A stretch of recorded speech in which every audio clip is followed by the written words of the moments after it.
Comment factoriser un polynôme du troisième degré? Par exemple, on souhaite factoriser l'expression de la fonction polynôme du troisième degré f définie sur R par f de x égale 2x au cube plus x au carré moins 5x plus 2. La première chose à faire est de trouver une racine évidente. Donc ici, nous allons vérifier que 1 est racine de f. Donc on va remplacer dans l'expression de f x par 1. Donc on va calculer f de 1. Le calcul de f de 1 nous donne 0. Donc on a vérifié que 1 était bien une racine de f. Ensuite, on va en déduire que f de x peut être factorisé par x moins 1. Donc, comme l'expression de f de x est un polynôme du troisième degré, on va avoir x moins 1 facteur d'un polynôme du second degré, dont on ne connaît pas les coefficients a, b, c et qu'on va chercher dans cette partie. Donc, déterminer des réels a, b et c, tels que pour tout x appartenant à R, f de x égale x moins 1 facteur de ax carré plus bx plus c.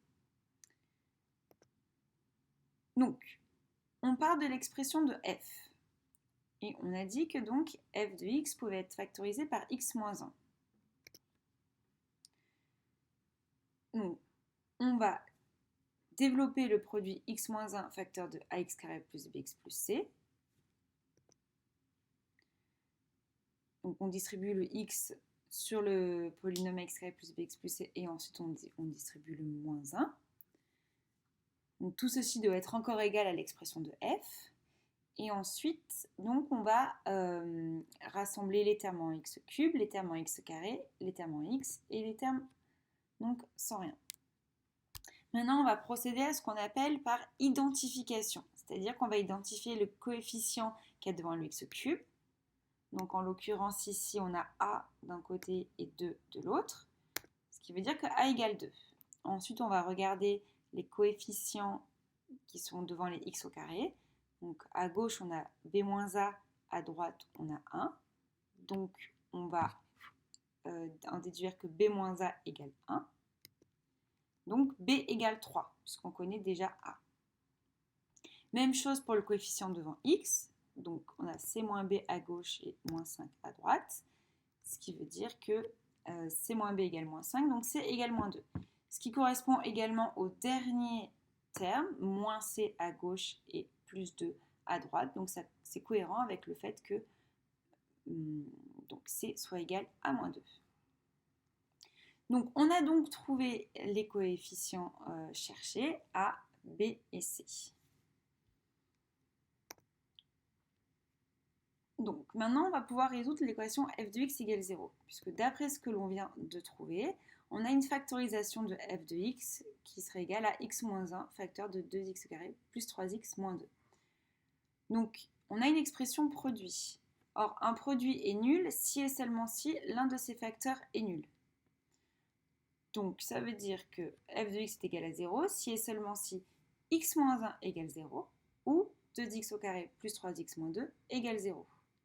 Donc x moins 1 égale 0, ça se produit si et seulement si x égale 1. Et donc on va s'intéresser maintenant à la deuxième équation. Donc on va résoudre l'équation 2x au carré plus 3x moins 2 égale 0. On reconnaît un polynôme du second degré. On va donc calculer le discriminant, b carré moins 4ac, qui est égal à 25, strictement positif. Donc cette équation admet deux solutions distinctes. x1 qui est donné par la formule moins b moins racine carrée de delta sur 2a, ce qui va nous donner moins 2. Et x2, donc moins b plus racine carrée de delta sur 2a, ce qui va nous donner 1 demi. Nous avons donc les racines du polynôme 2x au carré plus 3x moins 2. Et ce qui veut dire que si on remonte à f de x, qui est donc le produit de x moins 1 par 2x au carré plus 3x moins 2, on a en tout 3 solutions. Donc moins 2 et 1 demi qu'on vient de trouver, et le 1 qu'on avait au départ du x moins 1. On peut en déduire une factorisation de l'expression de f de x. Donc en factorisant 2x au carré plus 3x moins 2, et en multipliant par x moins 1, on a donc une forme factorisée de l'expression de f de x. On pourrait tout redévelopper pour vérifier que l'on retombe bien sur l'expression de f de x donnée au départ, c'est-à-dire 2x au cube plus x au carré moins 5x plus 2.